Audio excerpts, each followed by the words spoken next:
আসসালামু আলাইকুম viewers, মুসাইবান্ট mummy চ্যানেলে আপনাদেরকে স্বাগতম। আজকে আমি আপনাদের সাথে খুবই মজার একটি রেসিপি শেয়ার করব। সেটা হচ্ছে মুরগির চামড়া দিয়ে মুগ ডাল রান্না। অনেকেই আছেন যারা কিন্তু পোলট্রি মুরগির চামড়া খেতে চান না, ফেলে দেন। এই ভিডিও দেখার পরে তারা ফেলে দিবেন না, এভাবেই কিন্তু রান্না করে খেতে চাবেন। রান্না করলে এতটাই টেস্ট হয় যে আঙুল চেটে খেতে হবে। এটি ভাত অথবা রুটির সাথে খেতে পারেন, রুটি বা পরোটার সাথে খেতে বেশি ভালো লাগে।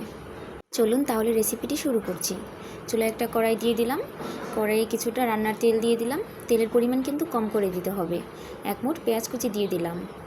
এর ভেতরে দিয়ে দিলাম তেজপাতা, দারুচিনি আর এলাচ। এগুলো দিয়ে একটু ভালোভাবে ভেজে নিচ্ছি।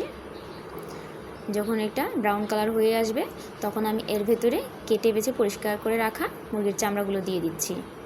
চামড়ায় কিন্তু এখানে অনেক তেল আছে, এজন্য কিন্তু তেলের পরিমাণটা কম দিলেই হবে। মানে চামড়া থেকে যখন তেল বের হবে তখন কিন্তু তেল বেশি হয়ে যাবে। এরপর আমি এখানে দিয়ে দিলাম 3টা শুকনো মরিচ। আমি কিছু সময় নেড়েচেড়ে একটু ভেজে নিব। দেখতেই পাচ্ছেন ভেতর থেকে, চামড়ার ভেতর থেকে কিন্তু তেল ছেড়ে দিয়েছে। তেলগুলো যখন এভাবে ছেড়ে দিবে তখন আমি এর ভেতরে অন্যান্য মশলাগুলো অ্যাড করব। 1 চামচ দিয়ে দিচ্ছি জিরা বাটা, 1 চামচ দিয়ে দিচ্ছি রসুন বাটা, 1.5 চামচ দিয়ে দিচ্ছি আদা বাটা। রসুন আর জিরা এই দুইটা কিন্তু একটু কম দিলেও হবে, কিন্তু আদা বাটাটা বেশি দিতে হবে, যেহেতু চামড়া থেকে কিন্তু একটা হালকা গন্ধ আসে, এজন্য আদা বাটা একটু বেশি দিয়ে দিবেন। এরপরে আমি দিয়ে দিলাম ধনিয়ার গুঁড়া 1/2 চামচ, স্বাদ মতো লবণ দিলাম, আর মরিচ আর হলুদ যে যেরকম ঝাল পছন্দ করেন সেই অনুযায়ী দিয়ে দিবেন। এরপর এগুলোকে একটু ভালোভাবে কষিয়ে নিব। নিচ দিয়ে একটু লেগে যাচ্ছে, তাই আমি অল্প করে পানি দিব যেন লেগে না যায়। এরপরে আমি কষাতে থাকবো। ঢাকনা দেওয়ার কোনো দরকার নেই, ঢাকনা ছাড়াই কষিয়ে নিব। এতে কিন্তু মশলা থেকে তেলটা আলাদা হয়ে ছেড়ে আসবে। এ পর্যন্ত আমি ওয়েট করব। দেখতেই পাচ্ছেন উপর দিয়ে কিন্তু সব তেল উঠে আসছে।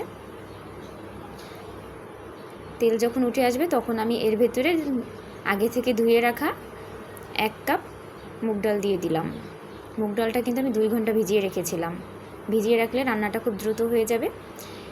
ডাল দেওয়ার পরে আবার আমি কিছু সময় কষিয়ে নিব।